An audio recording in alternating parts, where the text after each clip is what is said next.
Boker Tov Lachem et Shavua Tov et Chodesh Tov. Nous sommes Rosh Chodesh Kislev, Aleph Bekislev et le 23 du mois de novembre. Beshem Hashem Naaseh Venatzliach Bezrat Hashem. Aujourd'hui, on étudiera Pirkei Avot. J'aimerais dédier ce jour pour la Refoua Shlema et un très bon mazal pour Sandra Chaya Bat Esther. Que Dieu lui donne Bezrat Hashem une grande réussite. Elle a besoin de beaucoup d'aide. Elle vit à Nice et elle a été abandonnée par ses parents. Et que Dieu lui donne une très grande réussite. Il y a toujours pire que nous dans la vie. On voit nos situations. Il est évident que c'est pas simple. J'ai reçu aussi un mail ce matin de bonheur d'une personne pour qui, dans sa vie de couple, les choses ne sont pas roses.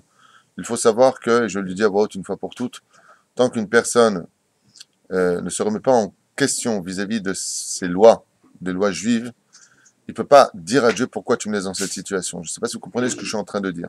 Je prends Stam un exemple. Quelqu'un fait Zera Levatala. D'accord? Il jette sa semence en vain. Après, il dit, je ne comprends pas pourquoi mes prières ne sont pas reçues. C'est marqué, tu fais Zera Levatala, Rabbi Nachman le Breslevi croit dans son nom, c'est pas reçu dans les cieux. Tu es Chayav Mita toutes les secondes de ta vie. Ta parnassa descend. Tout ça, c'est pas de moi, c'est Rabbi Nachman et c'est le Zohar.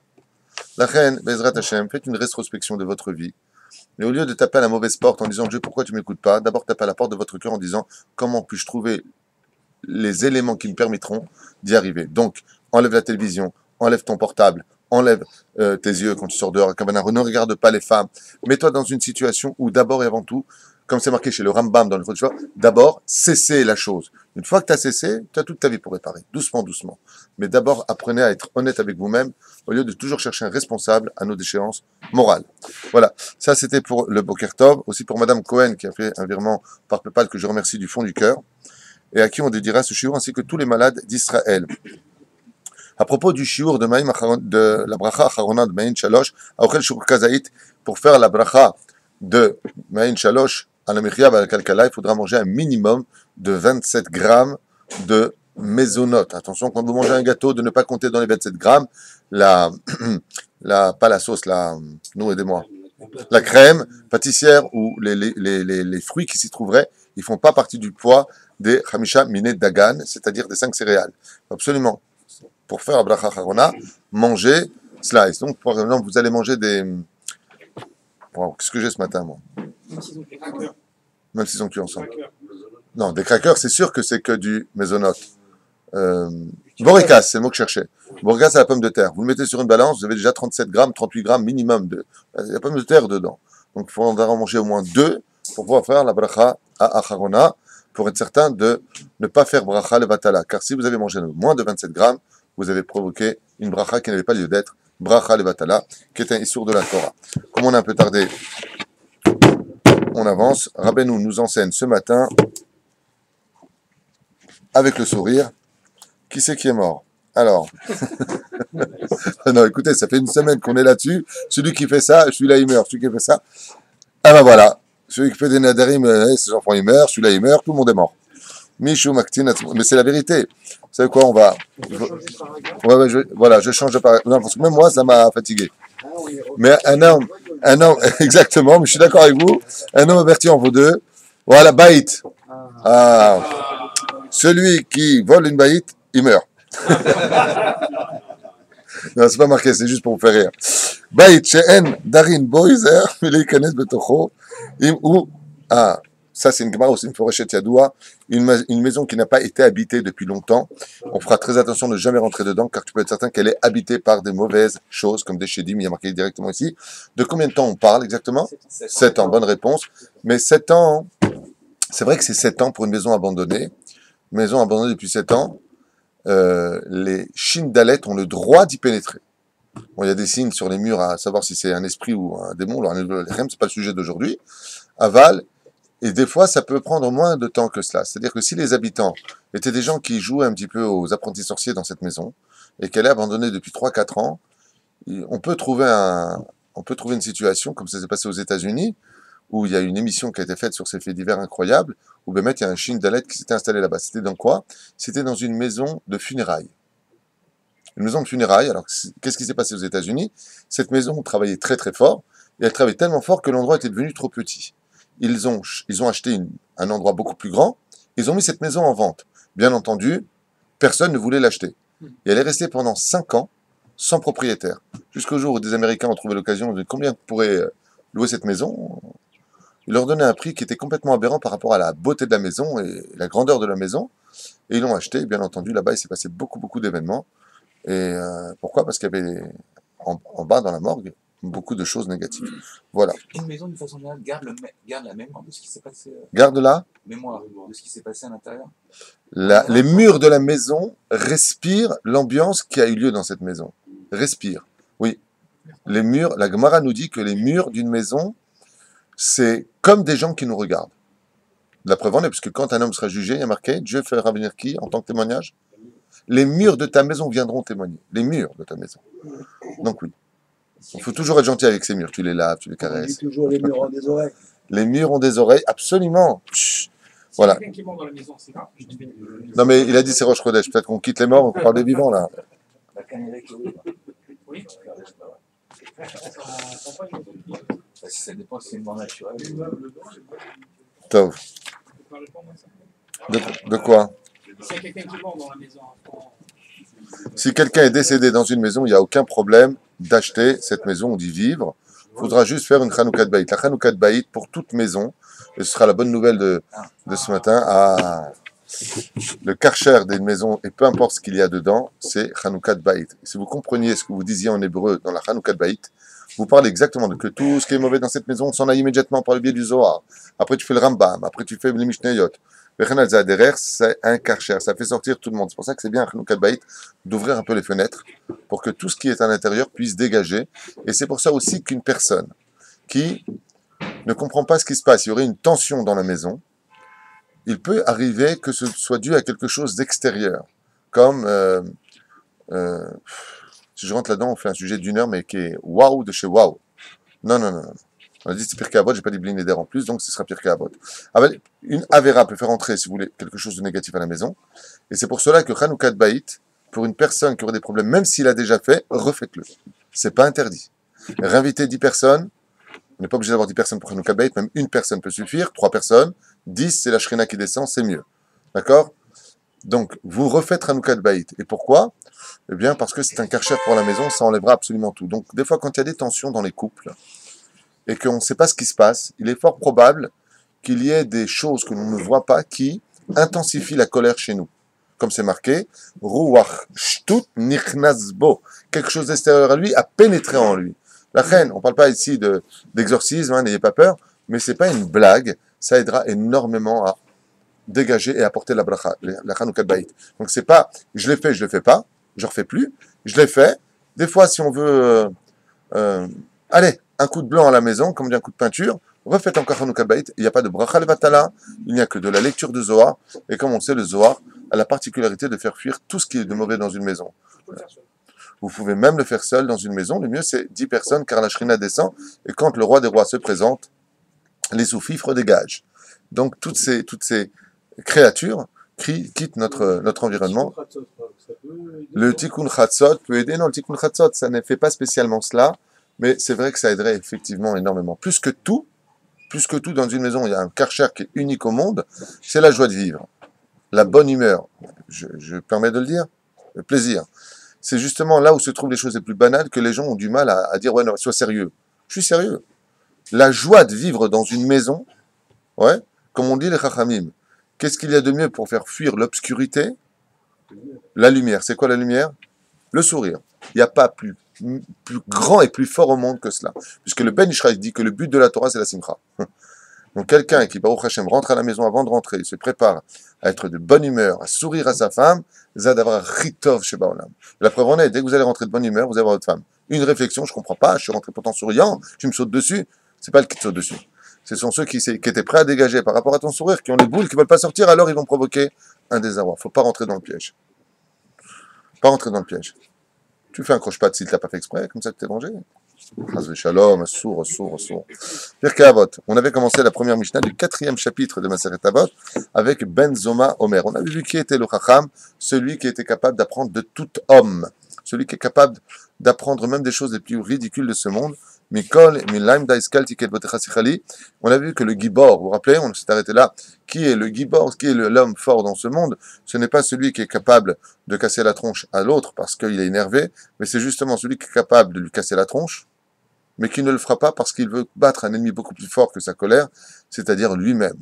L'ennemi que nous avons en nous, qui la milchama loivecha, bien entendu, lui est un homme beaucoup plus puissant que tous les autres. Tov erech hapei mi gibor moshel berucho miloched ir. Plus grand est un homme, écoutez bien ce qui est marqué ici, plus grand est un homme qui dirige ses propres pulsions qu'un homme qui a conquis à lui toute seule une ville entière.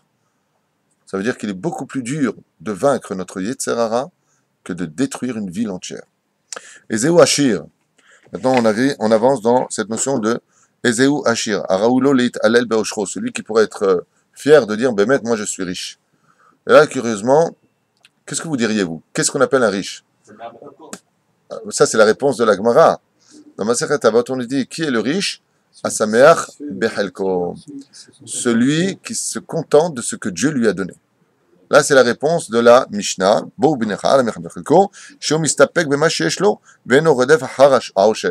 Celui qu'on appelle le riche, c'est celui qui est content de ce que Dieu lui donne et ne va pas chercher au-delà de ce que Dieu lui donne. En réalité, sachez que cette phrase est le remède et la recette d'avoir de l'argent. Je m'explique. Si tu cours après l'argent, l'argent va plus vite que toi. Si tu es content de ce que tu as et que tu t'en suffis, c'est l'argent qui te court derrière. J'avais posé cette question-là à Rabbi Moshe Ederi à la Vachalom, mon Rav.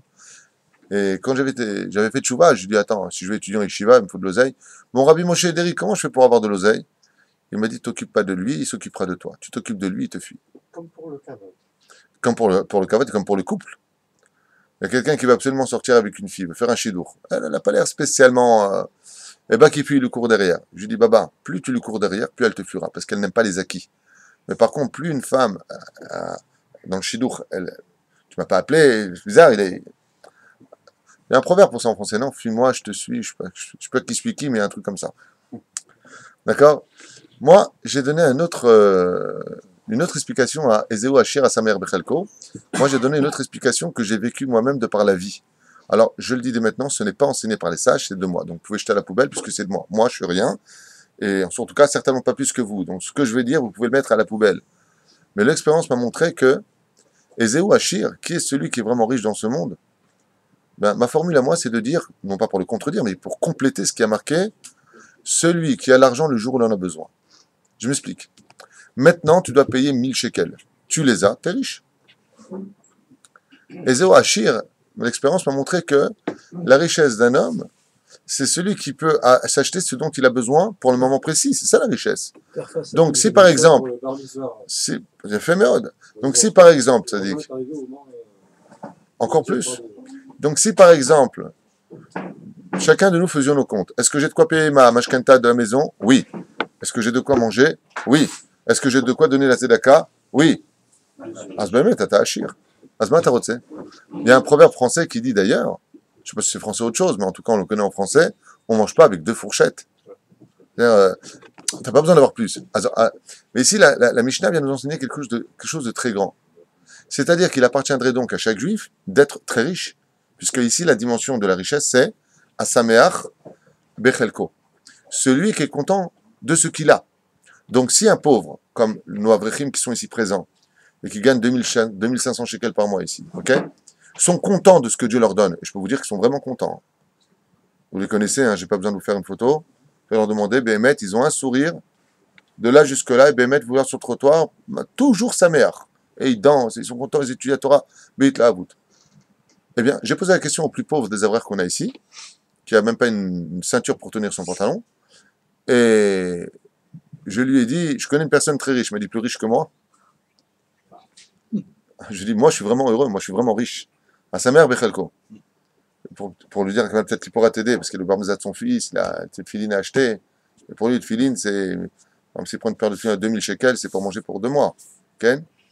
Et il m'a répondu, mais plus riche que moi? Rav Baruch, Shem Shom Hayom. Lubavitch, qui étudie chez nous. Plus riche que moi. Moi, je suis le plus riche du monde. J'étudie la Torah. Je suis marié. J'ai 10 enfants. Il a 10 enfants. Okay? Tout le monde en yeshiva. Et yeshiva, il ne fait pas de cadeau. Il faut qu'il paye. Je lui ai dit, comment tu fais? Il m'a dit, Baruch Hashem, Ani Ashir. J'ai toujours, au moment où il le faut, l'argent pour payer. C'est là que je vous dis qu'il y a un miracle. איי, איי, איי, איי, איי, השמח בחלקו שהוא מסתפק במה שיש לו, ואינו רודף אחריו, עכשיו שנאמר הגיע כפיך ותאכל. Tu travailleras la sueur de ton front et tu mangeras. Le fait de travailler, c'est parce qu'il amène l'argent. C'est un tikkun pour la création du monde par rapport à la faute. Velo te'el le'ut le'esof hon bedarchim shonot kedel itacher. Et donc on voit ici que la vraie richesse, regardez bien le commentaire de Kehati, c'est celui qui aura gagné son argent à la sueur de son front et pas par l'arnaque, et pas par le vol, et pas par les mauvaises choses. À sa mère Bechelko, celui qui est riche, mais qui n'a pas eu cet argent par le chemin de la droiture, il n'est pas riche. Celui qui est riche, c'est par exemple, je vous donne un exemple, quelqu'un a 400 000 euros en banque, l'autre il a 4 000 euros en banque, les 400 000 viennent de l'arnaque, les 4 000 viennent d'un travail honnête. Dans la Gemara ici, le riche, c'est marqué ici, je vous relis le mot, il dit comme ça, Yegia kapecha betovlach. Yegia kapecha, c'est que tu as gagné vraiment la sueur de ton front dans l'honnêteté. Lote eleut lesof on bedrachim shonot. C'est celui qui n'a pas cherché à gagner de l'argent. On, c'est un capital. Par des chemins tortueux que d'élite tacher afin de devenir riche. Ashrecha betovlach. Et on lui dira de cette personne-là qui est capable de gagner son argent dans la droiture. Ashrecha betovlach. Heureux est ton sort à toi dans ce monde. Ve'ashrecha ba'olamazeh. Atov ashrecha betovlach. Ashrecha, ba'olamazeh, betovlach, l'olamaba. Heureux est ton sort dans ton monde. Et quand tu partiras de ce monde, tu n'as pas besoin de revenir en Gilgoul pour rendre l'argent volé. Tu n'as pas besoin de tout ça. Pourquoi? Tovlach, tov, asachar, atzafoun, la tzadikim. C'est le salaire que l'on donne aux tzadikim, la tidlavo. Donc cette personne-là, elle est appelée dans les cieux tzadik. Celui qui gagne sa vie sans voler l'autre est appelé tzadik. C'est pour cela que la deuxième question que l'on pose à une personne qui est partie de ce monde, on parle encore des décédés, parce qu'en réalité, c'est la vie. Quelle est la deuxième question qu'on pose en Masechet Shabbat, page 31? On a tellement cité cette page. Hein? Natata venasata be'emuna. Nasata venatata be'emuna. Est-ce que tu as été honnête dans tes affaires? Tout de suite après, Kavata itim la Torah? Tu as fixé un temps d'étude de la Torah? La deuxième question, c'est comment tu as gagné ta vie? Deuxième question après la Torah, ça veut dire que qu'est-ce qui prévaut tout de suite après l'étude de la Torah, qui est le summum de la chaîne spirituelle juive? C'est quoi? L'honnêteté. Est-ce que tu es honnête ou est-ce que tu es le descendant de Esav? Comme on l'a dit, Ve'akol kol Yaakov, il étudie la Torah, il prie, Ve'akol kol Yaakov, hein? Aval ses mains, il est des Esav, il vole. C'est-à-dire, il a qui en lui? Il a Yaakov au niveau de l'esprit, Tzaddik, il a la kippa, il a les cécites, il a le Shabbat, Shomer Shabbat, attention. Hein. Et tout ce qu'il y a sur la table, c'est que du vol. Ve'yadaim, yeda Esav. C'est pas marqué en deux versets, c'est marqué en un. Les Chachamim nous ont dit, il est possible malheureusement qu'on puisse trouver Haz Veshalom chez un juif. Ça peut arriver une erreur dans la vie. Il va faire tchouva. Que, en réalité, il est la voix de Yaakov en lui. Si tu dis le Talmud, il va à des cours de Torah, il fait Shaharit Mincha Arvit, il donne de la tzedaka, tzadik, va kol kol Yaakov, aval yadaim, tes mains. Poter et yadecha umazbia, où elles sont tes mains? Yadaim, il n'y a pas marqué qu'il est Esav, Yadaim, yede Esav. Mais ses mains à lui, il fait comme Yaakov, il vole les autres. Mais c'est d'avoir chez Adam Behemet, comme Esav, autant pour moi, c'est bien, c'est pour vous suiviez. Yadaim yede Esav, et le Yaakov, Kavana, Minamakom Azeh, que ses mains elles sont pleines de vol. Ça veut dire que Esav, la culture de Esav s'est installée dans ses mains. S'il vole, Chaz v'shalom, le bien des autres, car c'est un manque d'émouna. Voler l'autre dans le judaïsme signifie clairement de dire au créateur du monde, tu fais mal ton boulot. Je répète, si je vole ce que tu as, c'est que celui qui te l'a donné, qui donne? Dieu. Si je te le prends, c'est que j'estime que Dieu, il ne sait pas travailler. Il faut quand même bien maîtriser le loi du vol, parce que parfois on prend ne pas voler et on vole. C'est ce qu'emprunter un stylo, par exemple. Alors ça, on a fait un sujet sur le vol il y a 2 ans en arrière. Je crois même qu'il y a un sujet qui a été écrit sur cela. On a fait les lois. Effectivement, pourquoi Gezel Da'at? Tu viens, tu poses ton verre, je te le prends, je te mets de l'autre côté. C'est du vol. Pendant une fraction de seconde, j'ai volé ta émouna, ta sécurité par rapport à ça. La vie de la Torah ne s'adresse pas à la clownerie, la plaisanterie de tiens, super heureux handicapé mental, mec. Hyper heureux. Parce que quoi? Il a caché le truc. C'est comme la dernière fois, j'étais à table, et puis il y en a un qui prend la fourchette de l'autre et il le met là-bas. Qu'est-ce qu'il a fait l'autre? Il est venu, il a vu qu'il n'y avait pas de fourchette. Il dit, c'est bizarre, j'avais une fourchette. Il est retourné dans la cuisine chercher une fourchette, pour la remettre sur la table. Et l'autre, qu'est-ce qu'il a fait? Il a remis sa fourchette. Donc il dit, je comprends pas, il n'y avait pas une fourchette, je suis parti une fourchette. Et j'ai regardé, t'as dit, ça t'amuse. Franchement, c'est amusant. Cet homme-là maintenant, il est venu, il est parti là-bas, il est... Pourquoi? Pourquoi? Ah. Bravo. Il serait temps de grandir. Ça s'appelle aussi du vol. Je vais vous prévenir, j'ai utilisé un peu l'électricité. Tu as utilisé l'électricité pour... Ouais, mais tu peux le faire. Tu as une auréole au-dessus de la tête. Tassim Oulev, Pirkei Avot, c'est pas un livre de faut être gentil, ça me paraît tout son tour à Botaï. On est ici dans du sérieux, et ce qu'on est en train d'apprendre, c'est le Emet. La reine Be'ezrat Hashem, Tzrim Litkadem, la Da'at. Qu'est-ce qu'on appelle un Baal Emouna? Qu'est-ce qu'on appelle un Baal Emouna? C'est Azé. Donc, on continue, et il nous dit Ezeu Mechubad. Qu'est-ce qu'on appelle quelqu'un de honorable? En Chine, ils appellent les gens honorables. Qu'est-ce qu'on appelle honorable? Mais fais-moi. Moi, je ne suis pas honorable, moi. Maître Tong. Là,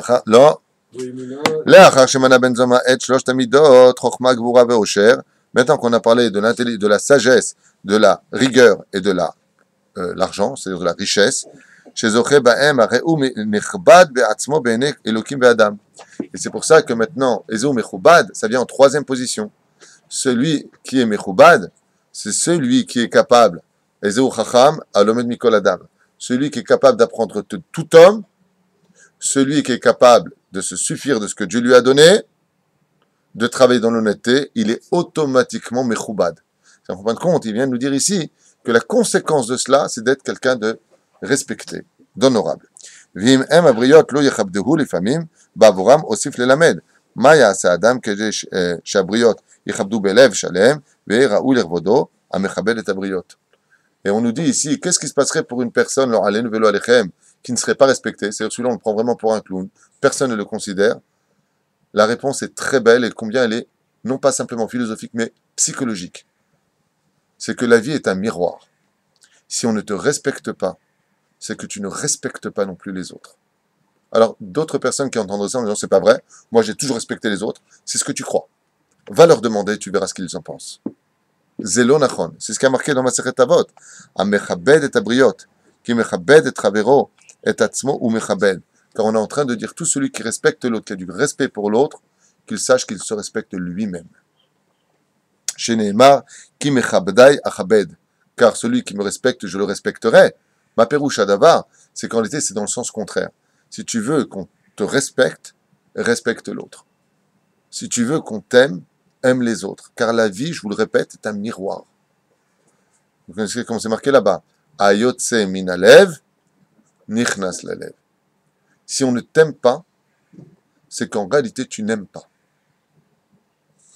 Vous voyez ce que je veux dire? Et ça, vous pourrez le vivre essentiellement où? Dans la vie de couple. Une fois, j'ai parlé avec quelqu'un, il me dit, ouais, ma femme, elle ne m'aime pas spécialement, machin, un truc chouette. Je lui dis, tu sais, la femme, c'est un peu le reflet de l'homme. Toi, t'es bécédaire, ouais, moi, j'adore ma femme. Tu l'as pas trompé? Je me disais, bah, rien. Dans les cieux, la vérité, elle se sait. La flamme de la femme, elle est aussi reflétée dans les cieux. Rabbi Nachman de Breslev dit que la femme, c'est le reflet de la volonté divine, de la conduite entre l'homme et son créateur. C'est-à-dire, tout comme tu te comportes avec Dieu, ta femme se comportera avec toi. Vous comprenez ce que je suis en train de dire?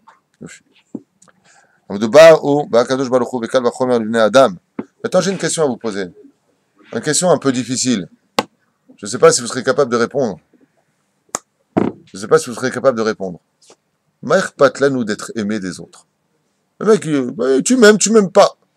J'en apporte de chez moi, mon petit jardin, mon petit chien, ma femme, mes petits enfants, mon petit poisson rouge dans le bocal, ma petite sécurité personnelle, ma banque, mon travail, ma petite Mercedes dehors. T'as mon tout coup là, va aller mourir tout le monde. Il y a des gens comme ça, c'est pour ça que j'en parle. Donc, pourquoi est-ce qu'on aurait besoin d'être aimé? Et pourquoi c'est si important d'être respecté? Parce qu'ici, on nous parle du respect. Alors, pourquoi les honneurs? On ne doit pas suivre les honneurs. Mais à Kavana, il est impératif qu'on ait du respect pour toi. Pourquoi c'est si important? Adam. Vous aviez répondu par un exemple lors d'un enterrement, lorsqu'il y a beaucoup de gens qui vont à un enterrement de quelqu'un. Non, mais il a dit que c'est Rosh Chodesh, il ne veut plus parler des morts, il n'en peut plus, il ne va plus venir, le pauvre. Donc, quand on va à un mariage... Non, enterrement, vous avez pris cet exemple. Bon, d'accord. Quand il y a beaucoup de monde. mange la viande et toi tu continues. Quand il y a C'est la vie, c'est la vie. Ah, mais c'est la vie, Beth Achaïm. Là c'est la vie, Beth là, c'est Achaïm. plus la vie là. Bon, viens, on laisse finir le pauvre. Vous avez dit que lorsqu'il y a beaucoup de gens qui venaient donc, Un enterrement pour la 10e fois. voilà, ça voulait dire qu'il était aimé des hommes, et Hachem aime les gens qui sont aimés des hommes. Donc vous aviez, je le cite. Yafé מאוד, זה הסיבה האמיתית. C'est la vraie raison, effectivement. Non, j'ai dit que, effectivement, quand on voit beaucoup de monde à un enterrement, c'est pas seulement pour le mort qu'on peut venir, hein, Lohanil Balchem, Chaz Shalom. On peut venir parce qu'on connaît très bien les parents, on connaît, c'est pas la personne qui est décédée, le frère ou autre chose. Mais, donc il n'y avait pas besoin de prendre l'exemple mamage de la mort dans ce domaine.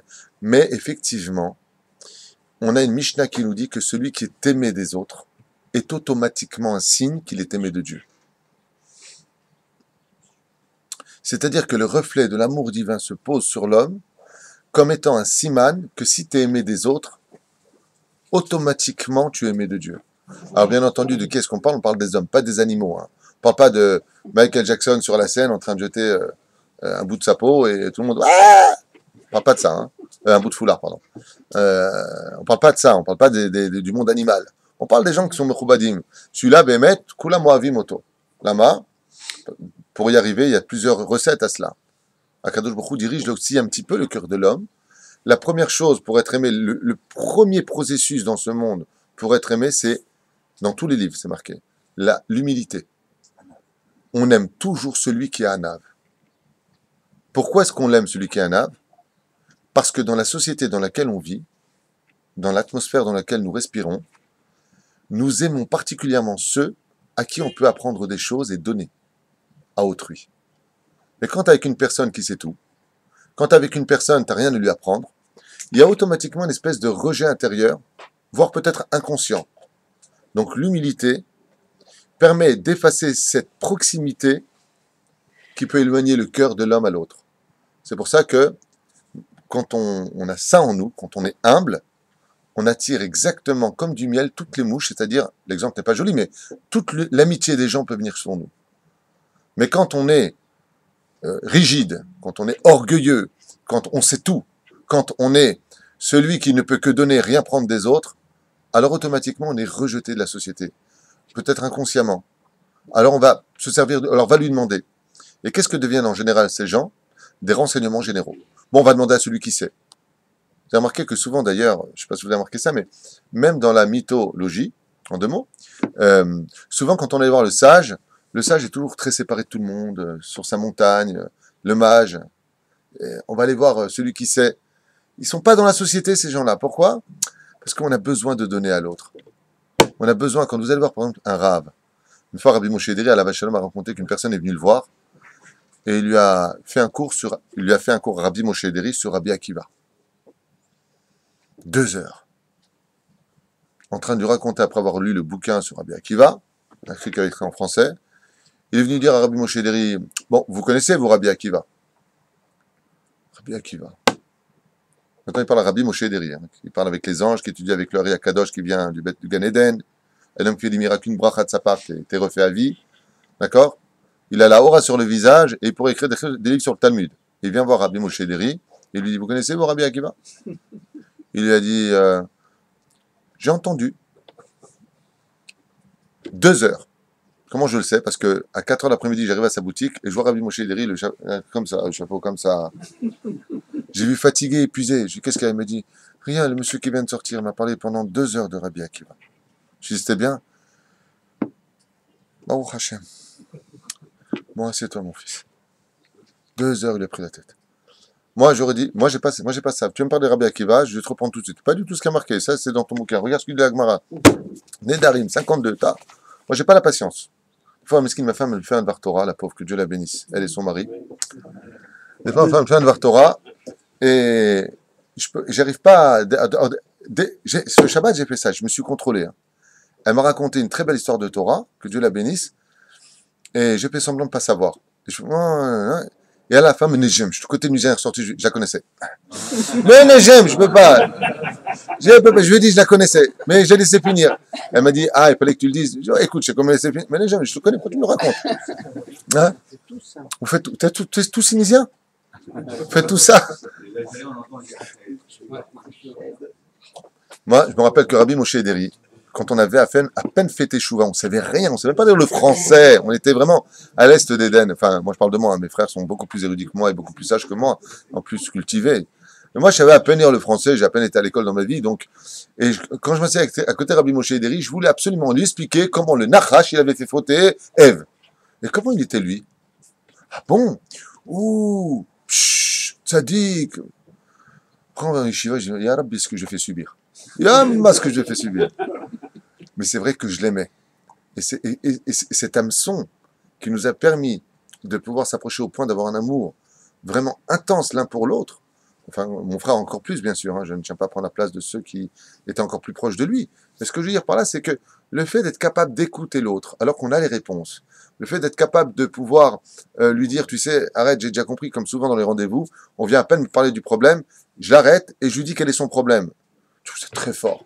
Mais c'est pas mon but. Mon but, c'est que, après toi, j'ai un autre rendez-vous, j'ai ma Gemara que j'arrive pas à étudier à cause de mes rendez-vous, donc c'est de baser. Mais c'est pas bien. Parce que je me rappelle qu'une fois au téléphone, il m'a dit un très bon ami aux États-Unis au téléphone, il me parle d'un problème maintenant que je peux pas régler. Je peux pas régler parce que c'est au-delà de la nature. Alors je l'ai laissé parler. Et à la fin, lui me dit comme ça, en tout cas, je te remercie beaucoup, beaucoup, beaucoup. Je sais que tu ne peux rien faire par rapport à ce problème, mais au moins tu m'as écouté et ça m'a fait du bien.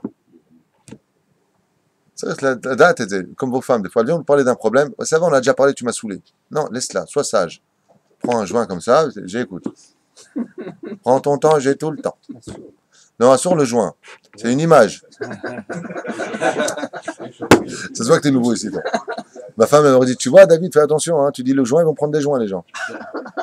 Filmé, enregistré. Non, badat. La reine Bezrat Hashem, Adam Izer, Meod, Meod. De laisser parler l'autre. Moi, j'en ai un, je connais une personne qui est le numéro 1 au monde de cela, et c'est la personne la plus aimée que je connaisse autour de moi. Je ne connais pas une personne, tu donnes son nom, tout le monde l'aime. C'est mon frère Sami. Shem Shoué Hayou. Mon frère Sami, c'est une personne dont je suis jaloux des midotes. Pourquoi? Parce qu'il a cette faculté, tu peux lui dire n'importe quoi, une bêtise, il va toujours te sortir une intelligence de ta bêtise. Ah, il a fait... Psh. Tu sais que ça ressemble à un commentaire que ça ressemble. Le mec a dit une bêtise, il se retrouve sur un piédestal, il croit en lui, il va étudier la Torah. Il a cette force que moi, le mec, une fois quelqu'un, le pauvre, il est venu, m'a donné une lettre, que Dieu repose son âme, il est décédé, il a écrit un Dvar Torah sur le monde de l'astrologie. J'ai lu son truc, il me dit, je crois que je peux le publier, je lui dis, Barminan Hashem, je m'en verrai. Il n'y a pas un truc de... Il me dit, c'est bizarre, ton frère, ça me dit que c'était pas mal.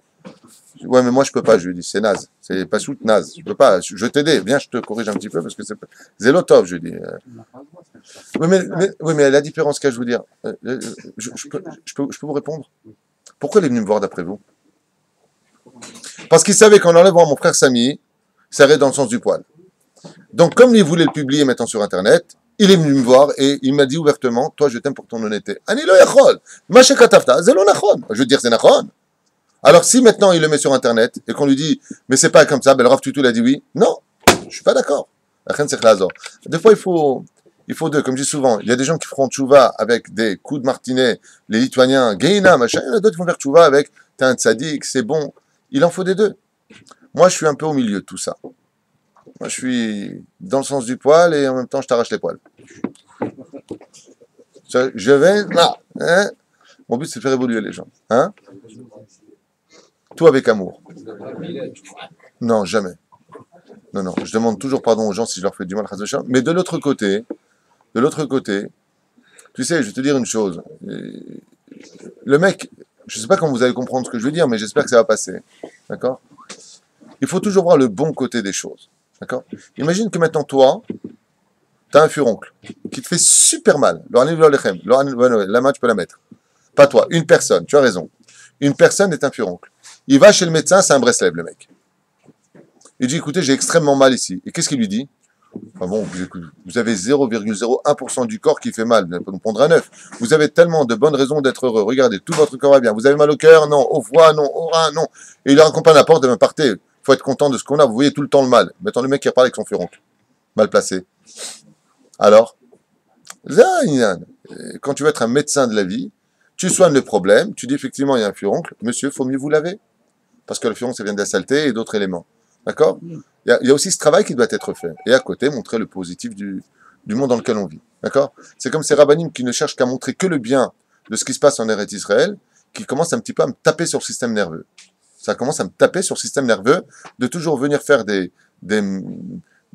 séminaires, des cours en disant regardez le bien d'Eretz Israël. On le sait bien que tout va bien en Israël, que tout ça c'est pour un processus de Géoula, on sait bien tout ça. En attendant, on a des problèmes qui sont extrêmement graves dans ce pays, et que si on ne veut voir que le bien et qu'on les ignore, eh bien vous allez voir que ces problèmes peuvent devenir un cancer dans le peuple d'Israël, c'est-à-dire que le cancer ça démarre d'une cellule qui s'affole et qui touche toutes les autres cellules. Résultat des courses, il se passe des choses terribles dans notre pays, c'est pas le moment d'en parler, mais dans tous les domaines, il faudrait peut-être arrêter d'ignorer le mal en ne regardant que le bien, parce que le mal est en train de se propager dans le bien. Sauf on va se retrouver à la panime, à force de vouloir jouer que les bons samaritains. Donc je mets un petit peu en garde contre cette notion-là. D'un côté, il faut voir que le positif dans la vie, parce qu'il n'y a pas de mal dans l'absolu, et que très souvent, comme on le verra certainement dans un jour très proche, si Dieu veut, c'est que quand tu vois le noir le plus absolu que sort la plus grande des lumières, c'est du noir le plus absolu, c'est quand Abraham est parti avec Amtalai, Bat Karnevo, sa femme, quand elle était Nida, elle avait du sang sur elle, le summum de l'impureté, le plus impur des impurs, qu'elle est tombée enceinte d'Abraham. Yotzer or mi pene chosher. La lumière, quand tu vois l'obscurité la plus noire dans la vie d'un homme, de là peut sortir le Melech HaMashiach. Comme on le sait tous, de Terach sont sortis le Masher ben David, le Masher ben Yosef. Comment c'est possible? De Terach, il y a eu qui? Abraham. D'où est sorti Yitzhak, Yaakov, Yehuda et toutes les tribus. De Haran, qui est sorti? Lot, donc Moab, Ruth à Moabia, David Amelech. C'est ça? Et de Abraham, Haran et comment s'appelle le troisième? Nous. Non, on parle du frère d'Abraham. Personne ne peut m'aider? Comment il s'appelle? Il y avait Abraham, Nachor, Todaraba, exactement Nachor. De lui qui est sorti, eh bien, Sarah, Rivka, Rachel et Léa. Les 4 Imaot viennent de Nachor, puisqu'ils sont les fils de cette descendance-là. Donc vous voyez que de Terach, ces 3 fils sont sortis toute la venue du Melech HaMashiach. De l'inceste de Lot est né le Melech HaMashiach. Du monde de l'obscurité, Akadosh Baruch Hu fait un travail de profondeur tellement importante, c'est comme une graine. Tu la mets dans la terre, tu mets la terre qui est noire, tu la recouvres, et ça finit par germer. Il y a une lumière qui va sortir de cela. C'est sûr que de ce mal qu'on vit aujourd'hui sortira le Melech HaMashiach. C'est certain. Ah ben en attendant, il faut soigner le mal, non? Oui? On continue. Donc on a expliqué maintenant ici pourquoi c'est si important. Ben Ezrat Hashem. Ben Azar Yumer.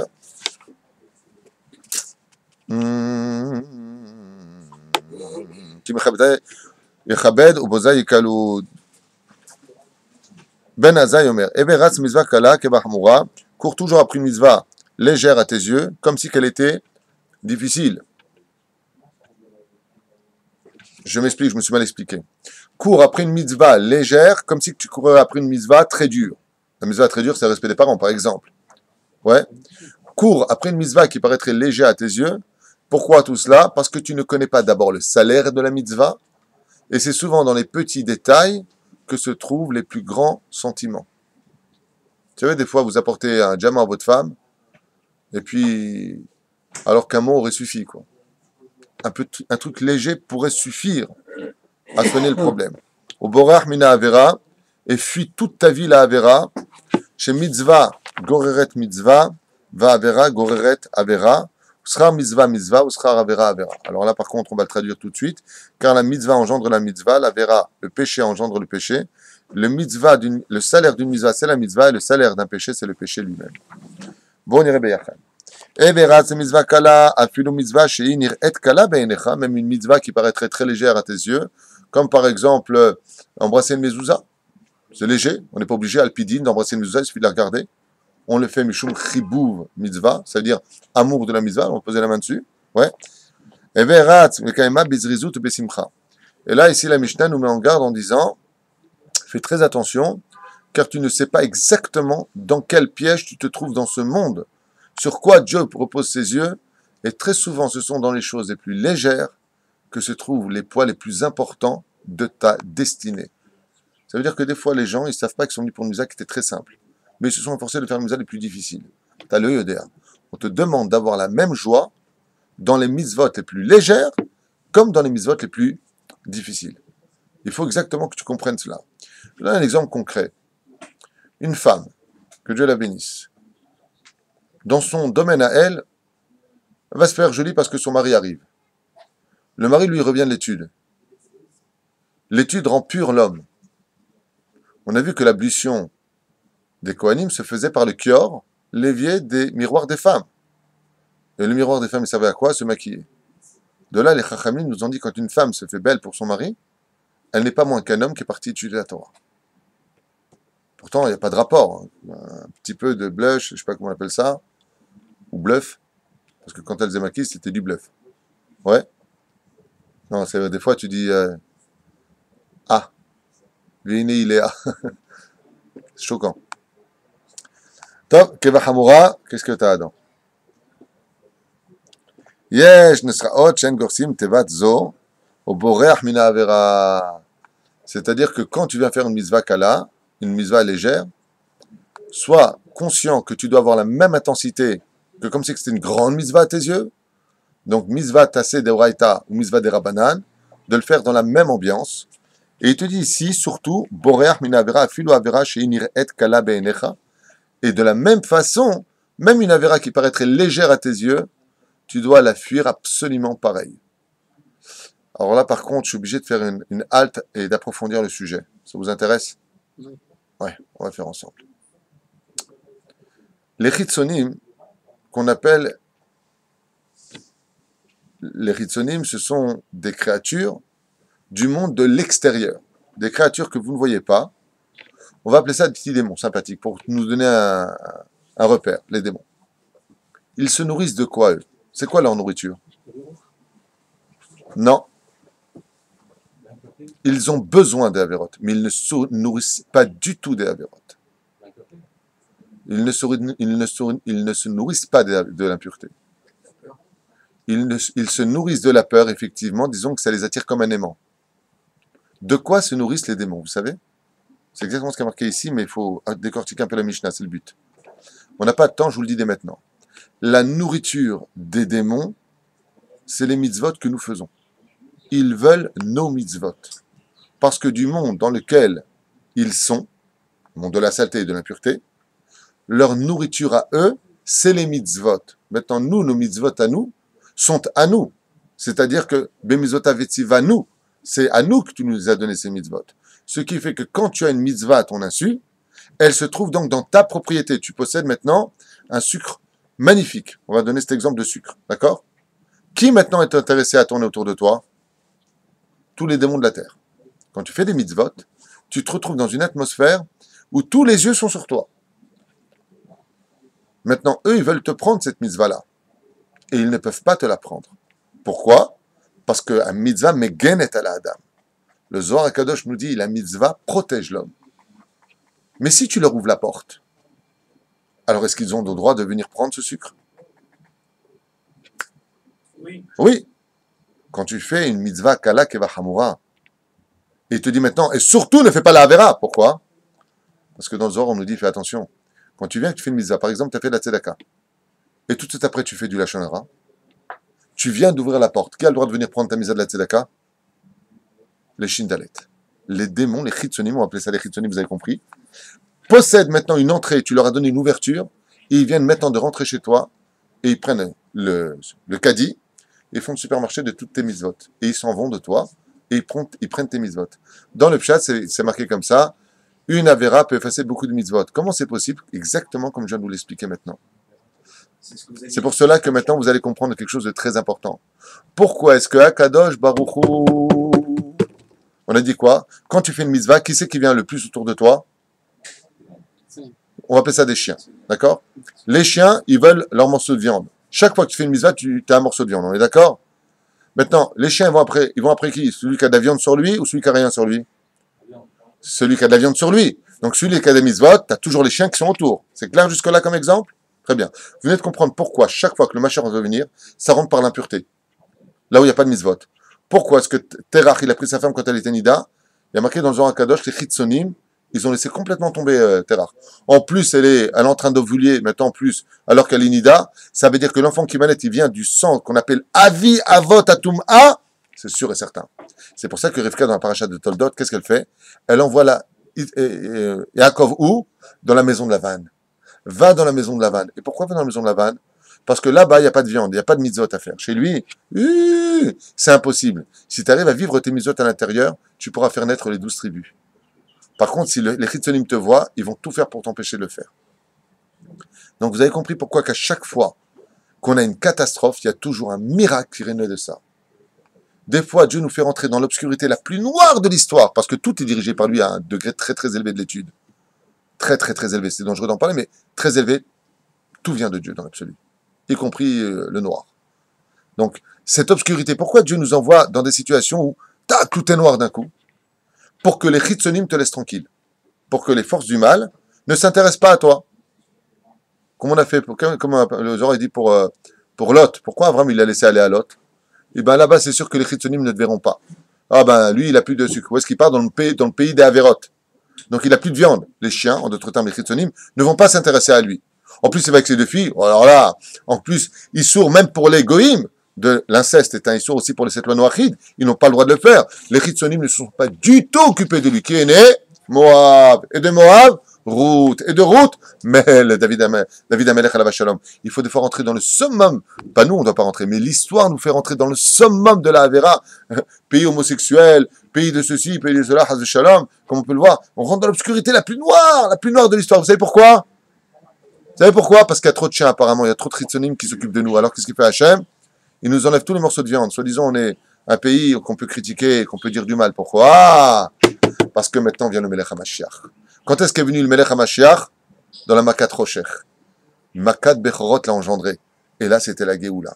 Des fois, il faut le Rocher dans le peuple d'Israël, le plus total. Le plus total. Comme une personne m'a appelé au téléphone, elle m'a dit, ça va plus du tout. Alors là, je suis dans le noir le plus total. Je lui dis, Baruch Hashem, tu vas monter très vite. Pourquoi? Bah, comme on le dit en français, c'est quand tu arrives au fond de la piscine que tu ne peux que remonter. Maintenant que tu es au fond, tu ne peux pas aller plus bas. Des fois, il faut aller très, très, très en bas. Aval, ici, la Mishnah nous met en garde. Il y a une autre façon de faire, c'est pas une fatalité. C'est d'être dans le monde du bien. Aval, de l'autre côté, ou Boréach, Mina Avera. Mazé Boréach. Au lieu de dire Boréach, ça veut dire fuis la Avera. On aurait dû dire ne fais pas la Avera. Qui tu fuis? Celui qui te poursuit. Vous avez compris de quoi est-ce qu'on parle. Maintenant, je vais vous expliquer un petit peu l'épisode, cette Mishnah que vous lisez aussi facilement que cela, et qui est beaucoup plus profonde que ce que l'écriture de par elle-même voulait nous faire comprendre. Il faut fuir la Avera, il faut fuir les Chitzonim, parce que eux, s'ils pénètrent l'homme, ils lui volent toutes ses mitzvot. Et c'est pour ça qu'il y a des gens qui ne comprennent pas. Et je comprends pas. Je fais Shabbat, je mets les tefilines, je mange kasher, je travaille dans un travail, la vérité, où je pourrais manger taref en bas de la maison, je prends ma petite gamelle, la petite maison dans la prairie, et j'en suis là dans la vie. On lui dit, est-ce que tu as fermé toutes les portes? Ça, c'est une porte. Shoftim veshotrim, tasim vechol, sha'arecha, tu les mettras dans toutes tes portes. Est-ce que tu fermes tes oreilles quand on te parle du mal de l'un et de l'autre? Est-ce que ta bouche, elle est bien fermée au lieu de parler des uns et des autres? Est-ce que tes yeux ne voient pas des choses interdites? Pourquoi tout cela? Pourquoi on appelle ça She'arim dans la Torah? Pourquoi est-ce que les 5 sens sont appelés les portes She'arim? Parce qu'une porte, ça fait ou sortir ou rentrer. Ce qui fait que tu fais des mitzvot et tu regardes, avec tout le respect que je vous dois, le dos d'une femme, tu viens d'ouvrir la porte à la Avera. Donc tu viens de faire entrer des chiens qui vont te dévorer le srout de tes mitzvot. C'est pour cela qu'il faut évoluer dans ce monde en faisant Torah ou mitzvot et fuir la Avera. Parce que si tu fuis la Avera, regardez la suite. Ne crois pas que bon, ça va, c'est pas une grande, c'est pas une porte que j'ouvre, c'est une petite fenêtre. Mais ça suffit pour un chien de rentrer et de te dévorer ton srout intérieur. Ce chiour est dur à entendre. Je vous le dis dès maintenant parce que le mec il se dit attends, alors dans ce cas-là, on va tout arrêter parce qu'on fait toute la journée des avérotes, donc je fais rien. Pas du tout, vous vous trompez. Vous vous trompez. Non, non, mais je sais de quoi je parle. Il y a des gens qui vont tout de suite se prendre ce que je suis en train de dire comme étant un tramp. Un tramp, c'est un autostop. Pas du tout. Tu as intérêt à faire tes mitzvot parce que malgré tout, ce que tu sais pas, c'est que le jour où tu arrêteras la Avera, tout ce qu'ont dévoré ces chiens-là, Dieu te le rend me'achouz. Donc, ce qui a été perdu peut être retrouvé en plus grand et entièrement. Me'achouz. 100%. Rien ne tient devant la teshuva. Faites attention, parce que le mec, il écoute ce chiot-là. Moi, je démarre dans ma tchouva, j'entends un truc pareil, j'arrête tout de suite. Pourquoi? Mais attends, mais tu me charries ou quoi? Moi, je suis en plein d'avéro toute la journée. Alors, les misotes que je fais vont venir me les dévorer, je vais pas leur donner à vous. Tu sais quoi? Bah, j'arrête, je rentre dans l'obscurité. Pas du tout! Ne fais pas cette erreur. Surtout pas. Parce que là, ce que tu vas faire après ta mort, on y arrive. Toi aussi, tu deviendras un chien, un camalin, un démon. Donc, pourquoi ils te prennent? Qui se ressemble, s'assemble. Aval, continue, persiste dans mes mitzvot, demande à Dieu de t'aider à vivre ces mitzvot-là, et de l'autre côté, ceux qui a été dévorés, eux-mêmes te les amèneront, et eux-mêmes te les répareront et te les rendront. Ça veut dire que tout est récupérable. Zdonot mitaprot les srouyot. Ce qui a été perdu peut être récupéré et encore plus blanc, plus propre que ce que toi-même tu avais créé, comme on l'avait déjà étudié. Eve borayach mitrachek mimena. ויש מפרשים, לא נקט התנא קלה, אלא ביחס מצווה בלבד, אבל לא ביחס לעבירה. Ici, on parle réellement de la mitzvah kala, mais pas de la avera. Toute avera est considérée bichlal comme étant une trahison vis-à-vis d'Hachem. Chez זה שנינו קלה, היינו שהיא קלה על האדם לעשותה. והעבירה אין כולן קלות לאדם. Et pourquoi? Très très bonne réaction ici. Il dit que le mot kala, qui veut dire légère, elle ne s'adresse pas à la avera, même une avera légère. Et pourquoi? Pourquoi est-ce qu'on ne dirait pas kala pour la mitzvah et la vera? Kala pour la mitzvah, c'est-à-dire facile. Pour la mitzvah, on comprend. Donner une pièce à quelqu'un, c'est facile. Mais d'un marié un khatan, c'est plus dur. Toréach ba mitzvah. De faire à manger, c'est plus dur que de commander au téléphone. Pourtant, dans les deux cas, on aura fait ce qu'il faut pour manger. La question qui est posée ici, c'est une question extraordinaire. C'est pourquoi est-ce que le mot kala, ça veut dire légère, ne s'adresse pas à la vera ici? Absolument, c'est exactement ce qui est marqué. Il dit, regarde, ve'averot en kulan kalot. On ne peut pas dire que la vera est dure à faire. Pourquoi? Le Satan, il sert tout sur un plateau. Dès que tu veux venir dans son monde à lui, alors là, il t'ouvre les portes direct. Pourquoi? Je vous donne un exemple. Quand tu ouvres la porte de ceux qui veulent rentrer, c'est plus facile ou pas à ouvrir? Toi, tu pousses à peine et eux, ils tirent complètement. C'est ce qu'il dit ici. La vera, elle est beaucoup plus facile. À la Adam. Chez Rubam, nir'et en la Adam. Ba'alkar lo shach lomar mina avera kala. Et comme marqué dans, ici, les Tosfot Yom Tov, la avera, on ne peut pas dire qu'elle est kala parce que toutes les avérotes sont toujours très faciles à faire. C'est mitzvah, goret, mitzvah, on continue. Vous avez encore 2 minutes? Vous me les donnez? Mitzvah, goret, mitzvah. La mitzvah engendre la mitzvah. J'ai un chidouche à vous donner sur cela. Si vous faites quelque chose, et vous ne savez pas si ce que vous avez fait, c'est une mitzvah ou pas bien ou bien. Il y a une façon de le savoir. Regardez ce qui vient tout de suite après. Est-ce que vous allez avoir une mitzvah qui se présente à vous ou pas? Pourquoi? Parce que c'est marqué ici, mitzvah goreret mitzvah. C'est-à-dire que quand tu fais une mitzvah, ce que tu as à faire tout de suite après, c'est encore une mitzvah. Ce qui fait que quand des fois, tu fais quelque chose, tu ne sais pas si ce que tu as fait c'est bien ou pas, et que tout de suite après tu te mets en colère, ou que tout de suite après tu fais une avera, ça démontre que ce que tu as fait, tu ne l'as pas fait au nom de la mitzvah. Puisqu'il y a marqué, mitzvah goreret mitzvah. La mitzvah engendre la mitzvah. Et donc quand tu fais une avera, la avera engendre la avera. Tu commences à t'énerver, tu perds le contrôle, tu dis des mots mal élevés, tu finis par te fâcher, tu finis par dire pourquoi toi tu dis que tu es comme ça et tu annonces à tout le monde ce qu'il est, tu lui fais un mauvais nom, tu l'humilies en public et il n'y a pas de fin à les dégâts. Dans la mitzvah, c'est pareil. Tu as donné la mitzvah, tu as créé un ange. Cet ange, il t'apaise à l'intérieur, il va t'apporter comme un aimant. Il va t'apporter d'autres mitzvot à faire. Comme il dit ici, quand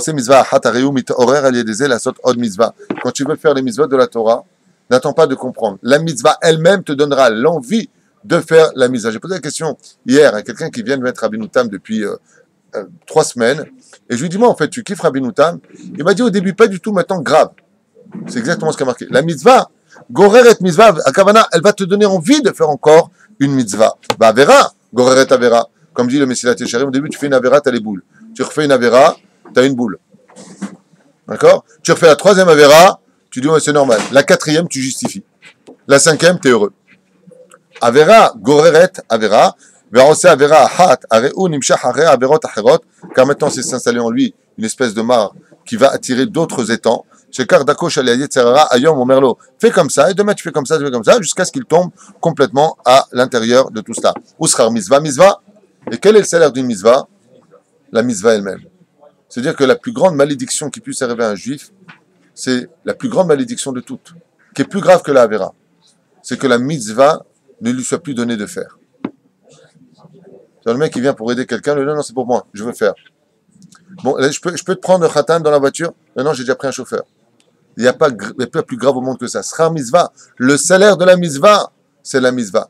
C'est pour ça qu'on appelle les akot et Israël, les fichach irba lahem Torah mitzvot. Le fait de faire une mitzvah, c'est un srout. C'est pas tu rends service. C'est un srout. C'est un mérite de pouvoir faire la mitzvah. C'est pour ça que quand tu fais une mitzvah, et peu importe laquelle, sois toujours celui qui remercie. Quand tu fais un khatan, tu vas le marier, tu dis l'otoda, shata mezake. Ata mezake oti. Sera mitzvah, mitzvah. Mais tu me donnes le mérite. Il dit, Srar mitzvah ou Asiat mitzvah acheret, klomar, shemin hashamayim isaim beyad mishasa. Et dans les cieux, il dit comme ça, quand quelqu'un fait une mitzvah de tout son cœur, donc légère comme dure, ouais, on lui donnera le srout et un grand dino. Est-ce qu'on lui donne encore cette mitzvah à lui? Non, pas à lui, à l'autre. Il a plus de srout. À qui on va donner la mitzvah? Mais aussi, la sot od mitzvah, kedé la tête sahar al shetehen. Si on avait eu le temps, on va expliquer pourquoi c'est si important de faire le mitzvot par rapport aussi au salaire. Alors même si on ne travaille pas Dieu pour un salaire, il faut savoir que le salaire fait partie des mitzvot à acquérir dans ce monde. Kol Israël, yesh lahem halek l'olam haba, pas tout Israël, contrairement à ce que j'ai entendu d'une personne, dans la même Mishnah de Masechet Sanhedrin, dans la page 90 à Moudalef en bas, il y a marqué 2 versets plus loin, et voici ceux qui n'ont pas de monde futur. Il faut mériter aussi son monde futur, ce n'est pas un acquis, comme celui qui humilie sur une personne en public, pour femme mariée, ainsi de suite. En lahem halek l'olam haba. La reine Katoufpo, Uskar Avera Avera, Klomar Ancha Lola Avera, la plus grande punition qui puisse être donnée à un homme de faire la Averot, c'est la Averot. C'est pour ça qu'il y a des gens qui ne comprennent pas. Qu'est-ce qu'ils font? Ils gagnent de l'argent malhonnêtement, par exemple. Et ils te disent quoi? Mais je ne comprends pas. Si Dieu ne voulait pas que je gagne, il ne me donnerait pas cet argent. Ils ont oublié juste cette Mishnah-là. Ouais. Tu prends une femme mariée. D'accord? Ah, ça, c'est pas Mina Shamaim. Voilà, celle-là aussi, je peux la prendre. Avera, Goreret Avera. Sera Avera, Avera. Le salaire de la Avera, c'est la Avera. C'est-à-dire, quand tu viens, tu arnaques quelqu'un, tu lui prends de l'argent. Ne viens pas dire ça, c'est Mina Shamaim. Andouille, c'est marqué ici noir sur blanc. Avera, Goreret Avera. Le salaire de ta Avera, je te redonne encore une Avera. Qui la redonne? C'est Dieu. Mais ce que c'est une mitzvah, c'est une Avera. Sera Avera, Avera. Et malheureusement, les gens, ils traduisent cela comme eux, ils ont envie de le vivre.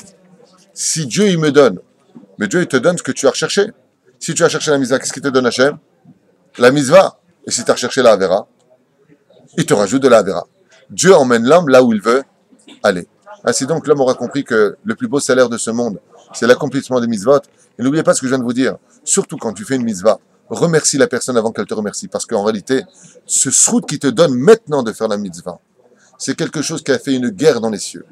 J'ai vu ça dans un livre il n'y a pas tellement longtemps, que quand une mitzvah est faite par une personne, par exemple, accueillir une personne le Shabbat, d'accord? Dans les cieux, il y a un combat que vous ne voyez pas, à savoir, qui est celui de la synagogue qui va avoir celui-là? Et qu'est-ce qu'on regarde? Donc, quelle mitzvah il a fait? Mitzvah, Srar mitzvah, mitzvah. Encore une mitzvah. Pourquoi? Comme lui dit Agmara dans Kedushin, car le salaire d'un homme n'a pas lieu dans ce monde, mais uniquement quand il part de ce monde. Olam Shekulo Emet, là-bas, on va comptabiliser le nombre de mitzvot et on lui donnera pour l'éternité. Nous dit la Gemara, ouvrez bien grand vos oreilles. Elef Shmona Meot Olamot. Je répète, 1800 mondes de bonheur pour l'éternité d'un monde absolument incompréhensible pour l'homme, rempli de musique, de lumière, de joie, de respect, d'honneur que personne ne pourrait comprendre en observant la Shekhinah. Et tout cela pourquoi? Qui mitzvah, gorret mitzvah, ou srar mitzvah, mitzvah. Mais si tu veux aller de l'autre côté, dans la malhonnêteté, ou srar avera, avera. Tu veux, je te donne. Tu veux encore plus, je te redonne. Pourquoi? Kizema shebikashta. Et ainsi donc, l'homme aura compris qu'en réalité, il n'a qu'une seule bonne adresse, celle de savoir qui il est et ce qu'il veut pour son lendemain, afin de mieux orienter ses pas, pour avoir le mérite de faire des mitzvot toute sa vie durant. Kol tov.